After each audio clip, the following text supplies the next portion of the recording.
This is Cyberpunk 2077 running on a Intel Core i9-13900K with 64 gigs of RAM, running a old NVIDIA Titan Z video card. So the Cyberpunk 2077 has no SLI, which means we are running just a single, I believe, slightly underperforming Titan Black. My suspicion is performance at this setup is probably somewhere on par with a GTX 780. Maybe actually a little bit lower, maybe a little higher. I'm not positive. Looking at the GPU RAM usage, I'm going to say this probably would perform higher on a 780 because it appears we don't need the extra 3 gigs of VRAM on one of these Titan cards. So, yeah, it is what it is. It is also worth noting that this is a very, very old revision of Cyberpunk 2077.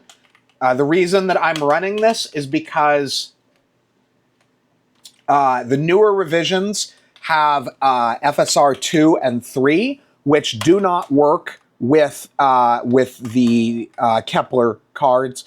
Do not try to tell me in the comments that you've made it work unless you have a very easy description that will always work every time. I'm not interested in hearing it. I have been down that rabbit hole already. I have tried. As it is, what I'm doing here, using an older revision of the game, is rather difficult for most people. And this is kind of just a... I don't normally do these types of videos because this is really outside the realm of what your average Joe can make work, which is really the goal of my channel, is to show what a normal person can do.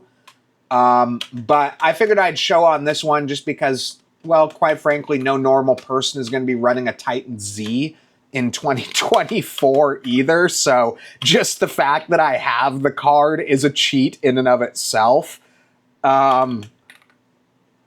But look, people, stuff. But it's interesting to look and see.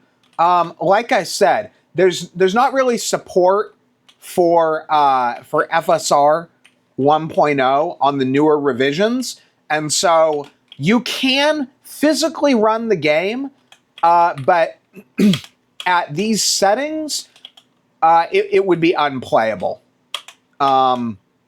It'd be sub. It could be down as low as very, very low teens to single-digit frame rates. As there's been some more optimization, and if you have, like, if this were a 980 Ti, it would probably run better on the newer versions of Cyberpunk, but on an older card like this, it just doesn't have the features the game needs to run. But I won't say this is unplayable. It's definitely playable. It's just, it's not really... Like, you're really crossing into an experience that isn't what the game was meant to be. It's so low. So I couldn't recommend it.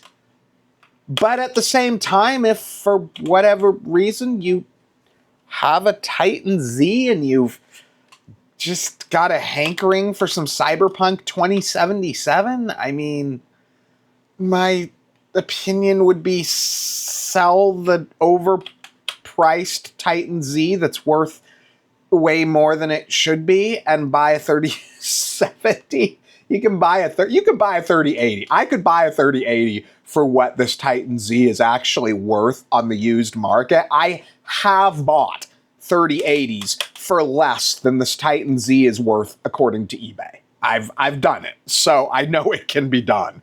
Here, let's see what it does. Let's see if I can find some guys to shoot at me and see what it does. Let's see here. What do I got?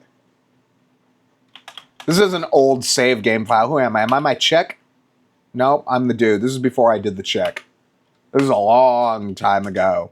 I think the date on this installation of Cyberpunk, this is 1.6. I'd have to look. I thought 1.5 or 1.6 was within the first year or so of release. It's definitely stable. It's not defective. It seems to work fine. It's just it's a very early. A lot of people had a lot of complaints. I didn't really have any complaints back when this was the version. I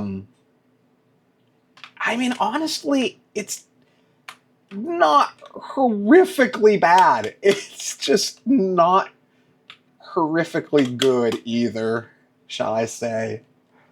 But for those of you who know how to, look, I'm going to be honest. Anyone who's running a Titan Z knows how to make this work, so I'm not going to go into it. But this also, what this actually is would be good for, to be honest, would be like if you've got a low end modern handheld. This would be a great way to go to get it to run. This would actually look pretty good on a little like 4 or 5, maybe 6-inch screen. This would actually look good. You wouldn't even think that you're running an old, outdated, ultra low setting version if you saw this on a tiny little screen, just because they're so little. Man, come on. I'm gonna get hit again. Let's see, do I have a bike? This was before I used to ride the bike. Do I have a bike? No, no bike. Oh, wait. Do I have a good bike? No. Oh, let's go that route.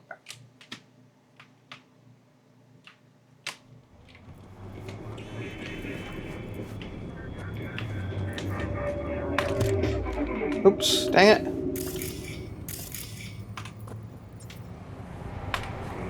What did I do? There we go.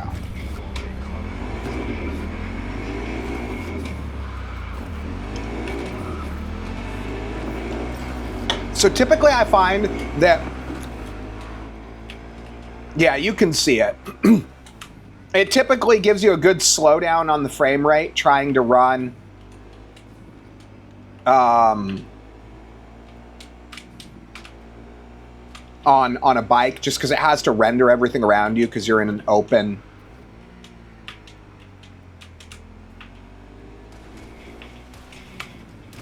Okay, here we go. Here's some people I can try to kill. Let's see what my frame rate. Let's see under normal, like, fight conditions.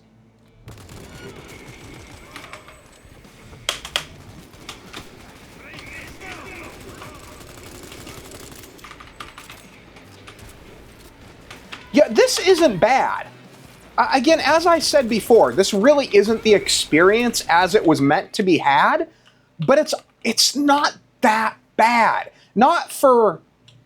Look, if you had modern hardware, this would be atrocious. But once you factor in what this is, it's not bad.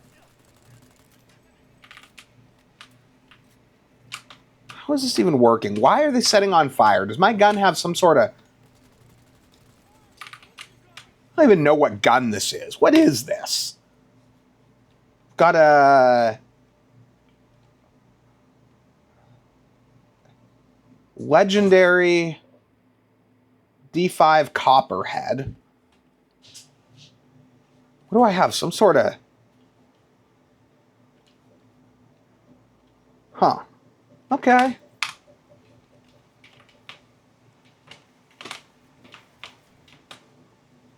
I'm also getting a worse experience because of the fact that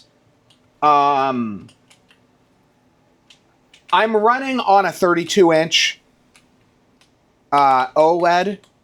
Currently, I've got one of those ones where it's got the switchable 4K or 1080p feature. So I'm running a 32-inch OLED. Why does it keep doing that? No.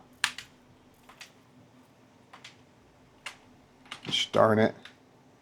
Keeps slowing me down. I don't want it to slow me down. So yeah, I'm running a 32-inch OLED at 1080p, which really, and then I think I'm running, no, I'm running 10, we're running 1080p right now, but it's just stretching 1080p to 32-inch just doesn't look good. For Fortnite or something like that, it's okay, but anyway, I will leave it at this. You guys got kind of a good idea of what we're working with here. So hope you guys found this interesting, and thanks for watching the video.